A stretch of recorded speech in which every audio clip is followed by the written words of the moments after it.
गंगा में स्नान करना है अच्छा है, गंगा में डूबना अच्छा है क्या?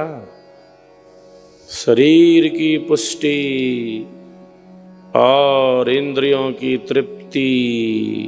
इंद्रियों को सुख चाहिए इंद्रियों को, क्योंकि इंद्रियों का अधिपति मन है और सुख खोजता है, स्वांग रचता है, ड्रामा ऐसे होगा वैसे होगा, ऐसे करेंगे वैसे करेंगे, नित नए स्वांग, नित नई कल्पनाएं, नित नई कामनाएं।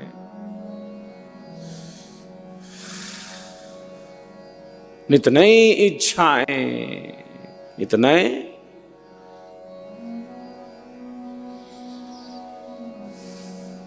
मैं तू यह वह, मेरा तुम्हारा यहाँ वहां, नित नए नित नए नित नए। सुख की कामना, ऐन्द्रिक सुखों की कामना, ऐन्द्रिक सुखों की कामना, संसार के सुखों की कामना, भोगों की कामना। एक पूरा हुआ नहीं कि तो दूसरा। मन यही करता है। इंद्रियां सुख चाहती है,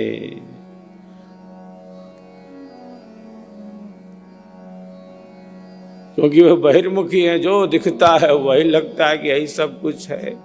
शरीर सब कुछ, संसार सब कुछ, ये भोग सब कुछ, ये पदार्थ सब कुछ, ये धन सब कुछ, सम्मान सब कुछ, ये पद सब कुछ। बाहर की स्थिति इतनी प्रबल है।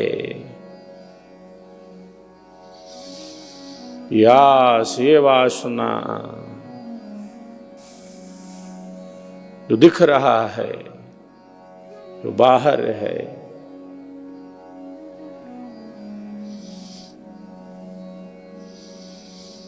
मैं कौन हूं, इस पर विचार का समय का, मैं हूं ही क्या। जैसे जैसे मन की स्थिति है अंतःकरण की, और जिस जिस प्रकार का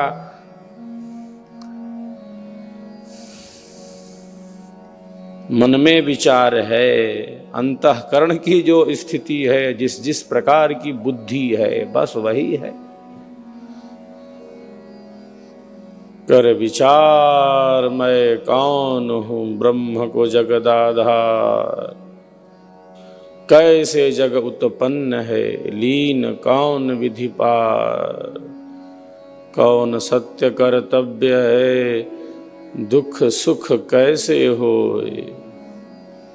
बद्ध मुक्त के ही भांति सो, ग्रहण करो सत सोए। तो सुख का अनुभव इंद्रियां और मन यही चाहता है, ये प्राप्त हो, वैसा हो जाए, ऐसा मिल जाए। और उसमें इतनी प्रवृत्ति है,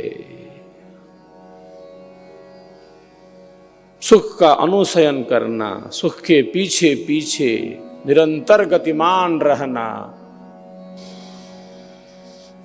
एक कामना पूरी हुई नहीं तब तक और कामनाएं, अनंत कामनाएं। जैसे हमारा मन जैसे मानो कामनाओं से भरा हुआ हो। जो विवेक युक्त कामना है, जो धर्म युक्त कामना है, जो श्रेष्ठ कामना है, जो ज्ञान युक्त कामना है, उसका निषेध नहीं है। कामनाएं तो होंगी, लेकिन नियंत्रण तो होना चाहिए। ऐसे बहे जा रहे हैं जैसे नदी में लकड़ी का टुकड़ा है, बहता जा रहा है। कहाँ जाएगा टुकड़ा? ये नदी में बह रहा है, लकड़ी का टुकड़ा ये बहता जाएगा।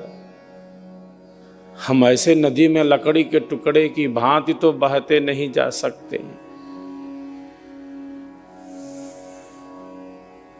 विचारों से सुख दुख का अनुभव है, विचारों से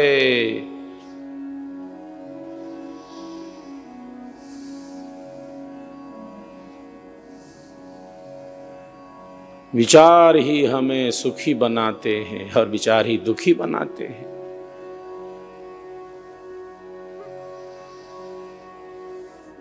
कौन सा विचार उपयोगी है आत्मा के लिए, आत्मा के लिए, और कौन सा विचार उपयोगी नहीं, कौन सा विचार उपयोगी नहीं। विचारवान ही ये निर्णय कर सकता है।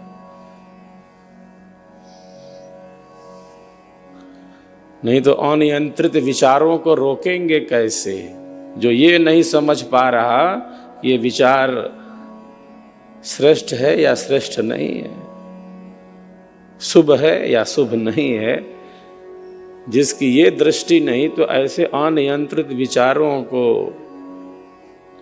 ऐसे अधर्म विचारों को, अशुभ विचारों से बचने का क्या प्रयत्न है, जब यही विवेक नहीं है कि ये शुभ है या अशुभ है। और विचार ही सुखी दुखी बनाते हैं। हजारों हजार विचार चल रहे हैं। वैज्ञानिक बतलाते 60,000 विचार करता है प्रतिदिन। औसतन कम ज्यादा भी हो सकते हैं, निश्चित तो है नहीं। जो अति चंचल है, जिसका रजस बड़ा है, उसके विचार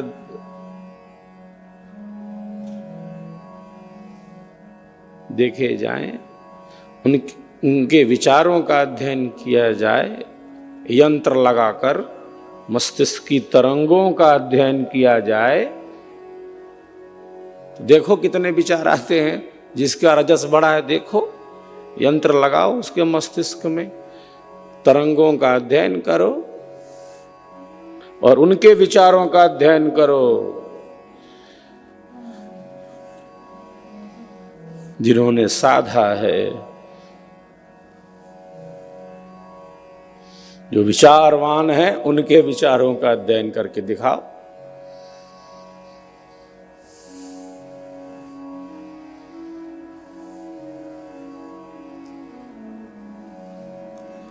जिन्होंने विचारों के उतार चढ़ाव को नियंत्रित किया है, संयमित किया है,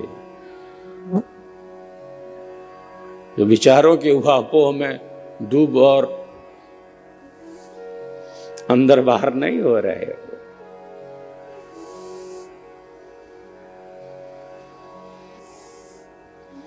तो विचारों के उतार चढ़ाव पर नियंत्रण, यह विषय अध्यात्म का है, योग का विषय है। कोई भी विचार आए और हमें प्रताड़ित करके चला जाए,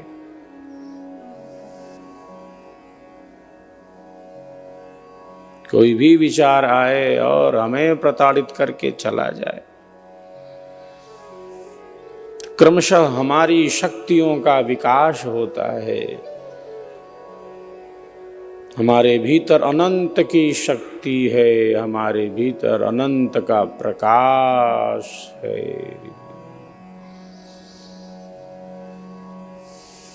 क्योंकि आनंद का स्रोत हमारे भीतर है।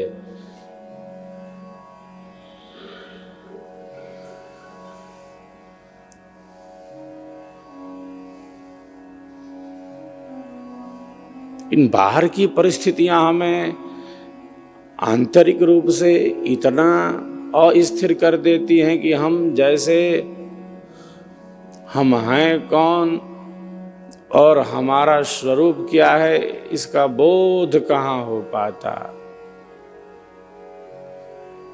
हम कौन हैं, इसका बोध कहाँ। हम तो शरीर हैं, हम संसार हैं। बाहर में हमारी जो स्थिति है वही हमारी स्थिति है।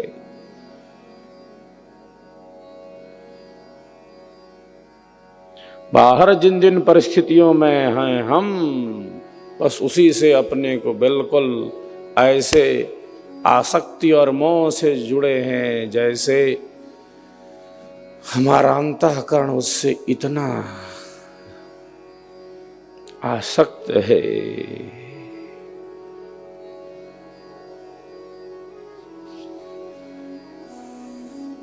और उन परिस्थितियों में तनिक भी उठा पटक होता है तो भीतर तक जैसे एकदम से भूकंप आ जाता है।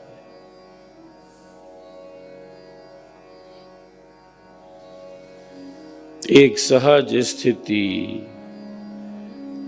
प्रतिकूलताओं में भी समान रहने की स्थिति साधक विकसित कर लेता है, क्योंकि साक्षी भाव से देखता है वह, साक्षी भाव से कर्मों को देखता है वह, अधीर नहीं होता, घबराता नहीं।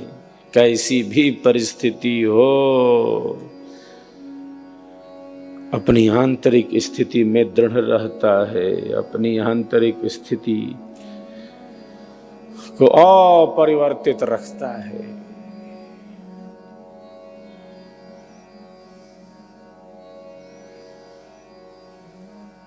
बाहर की परिस्थितियों का प्रभाव नहीं पड़ेगा ऐसा कैसे कह सकते? सब पर पड़ता है। क्यों नहीं पड़ेगा? हम जहां हैं, जहां हमारी स्थिति है,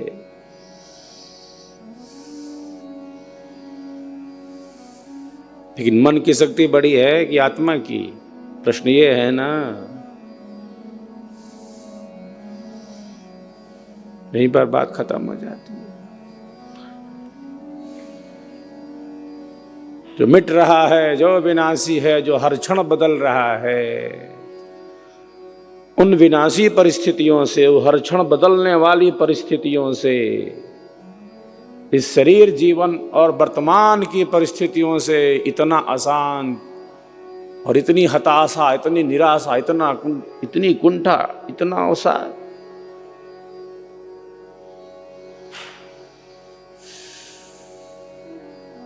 हीन भावना में नहीं आ सकते, क्योंकि हम आत्म तत्व हैं, आत्मा है। और आत्मा के अंदर अंतरात्मा रूप से परमात्मा स्थित है। रसो वैसः,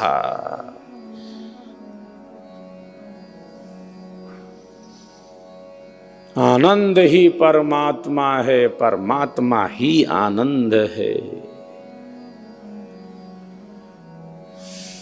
आनंदो ब्रह्मेति व्यजानात्। तो मन कुंठा से, हताशा से, निराशा से, हीनता के भाव से अंतःकरण बाहर निकल जाए। जीवन बोझिल न बने, जीवन बोझिल न बने, जीवन आनंददायी बने। जीवन आनंद के लिए है, सुख और दुख के अनुभव के लिए नहीं। अनुकूलता और प्रतिकूलता के लिए नहीं। मैं तू यह वह मेरा तुम्हारा के लिए नहीं।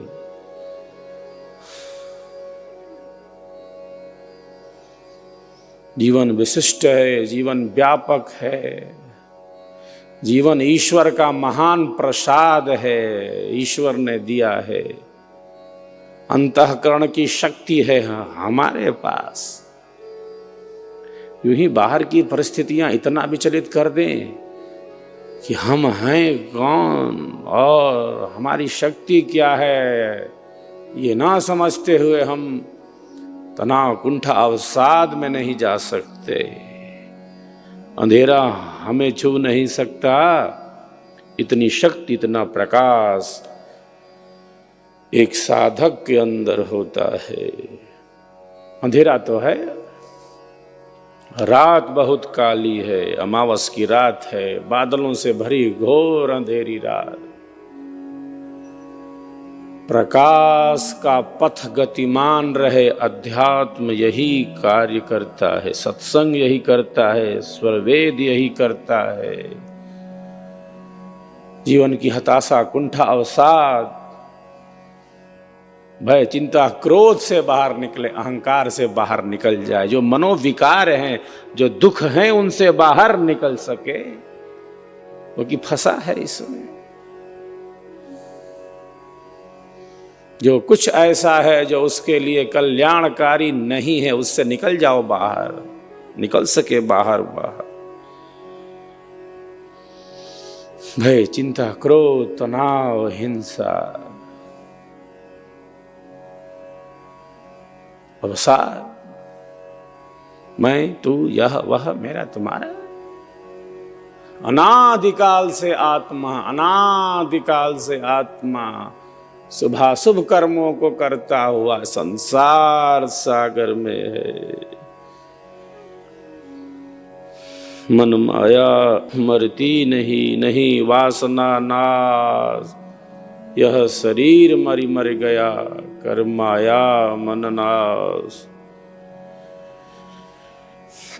जो है उसका अनुभव, दृश्य के पीछे जो अदृश्य है उसका अनुभव।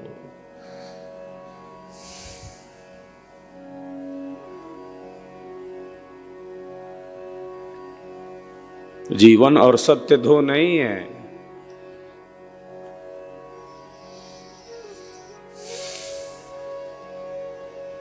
जीवन और सत्य दो नहीं।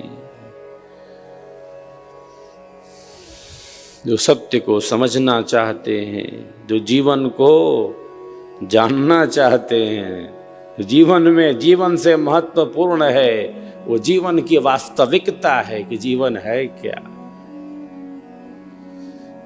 ये जीवन है क्या, इसको जानना ही, इसको वास्तविक रूप से आत्मसात करना ही उद्देश्य है इसका। जो है उसका अनुभव करना। जो बीत रहा है हर क्षण बीत जाएगा, ये भी बीत जाएगा, हर क्षण बीत रहा है। ये सुबह है, ये शाम है, ये दिन है, ये रात है, वो तो बीत ही रहा है और बीत जाएगा। ये सुख है, ये दुख है, ये मेरा है, तुम्हारा है, तो बीत रहा है, बीत जाएगा। जो था, जो है और जो रहेगा,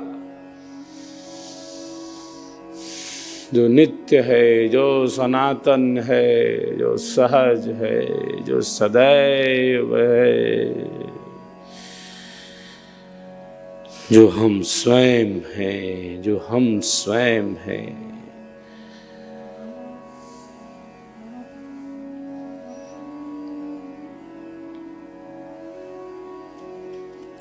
ऋषियों ने कहा आत्मानम विद्धि, बात खत्म। स्वयं को जानो, आत्मा को जानो, जीवन को समझो। जीवन का आधार परमात्मा है। ब्रह्म विद्या यही कार्य करती है।